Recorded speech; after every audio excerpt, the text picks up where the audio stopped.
गर्मियों के दिन आ रहे हैं और महालक्ष्मी सेल्स आपके लिए तैयार है लेटेस्ट कंज्यूमर अप्लायंसेस के साथ। Branded air conditioners, best brands, best offers के साथ आपके लिए अवेलेबल है महालक्ष्मी सेल्स में। एयर कूलर्स जो आपके पूरे घर में ठंडी हवा से आपके दिन को और खुशनुमा बनाए। Single door refrigerator, double door refrigerators, inverter battery, deep freezers, विजी cooler, LED televisions, semi and fully automatic washing machines, water purifier, RO plus UV, आटा चक्की, water dispensers, water coolers, mini refrigerators, सभी appliances बेस्ट ब्रांड्स के best offers के साथ आपके लिए available है Mahalakshmi sales में।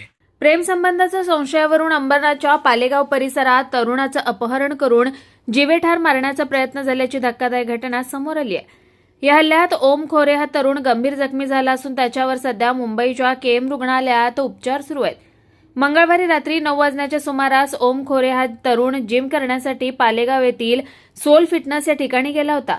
रात्री 10:30 वाजण्याच्या सुमारास पालेगाव येथील संदीप गवळी, रवी परमार उर्फ शंभू, नयन मडवी, सचिन पाटील आणि राज देसेकर यांनी संगनमताने ओम खोरेला बाजूच्या मैदानात नेऊन लाकडी दांडक्याने जीवघेणा हल्ला केला।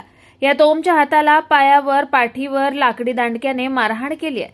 संपूर्ण शरीरावर अनेक फ्रॅक्चर झालेत। या मारहाणीनंतर ओमला सुरुवातीला उल्हासनगरच्या मध्यवर्ती रुग्णालयात उपचारासाठी हलवण्यात आलं।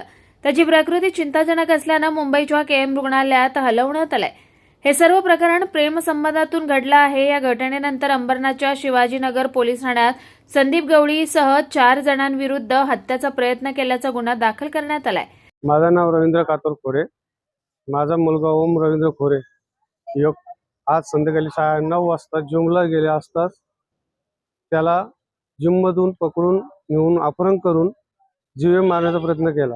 हा त्याच्यामध्ये संदीप जनार्दन गवली आणि एक शंभू म्हणून पोरगाव, या दोघाही त्याला जिममधून पकडून नेला आणि पुढे अंधारात नेऊन 4-5 जण दुसरे होते त्याही मारले। मारण्याचं कारण संशयपद मुलीच्या वरून ते संदीप जनार्दन गवली ते पण राहिला पालेगावातच। त्याच्या हाताला 4 फ्रॅक्चर आहेत, पायाचे दोन्ही पाय फुटलेत आणि तो सबूत मिटवण्यासाठी त्याचा मोबाईल सुद्धा फोडून टाकला। मला हीच मागणी आहे की त्याला न्याय मिळावा।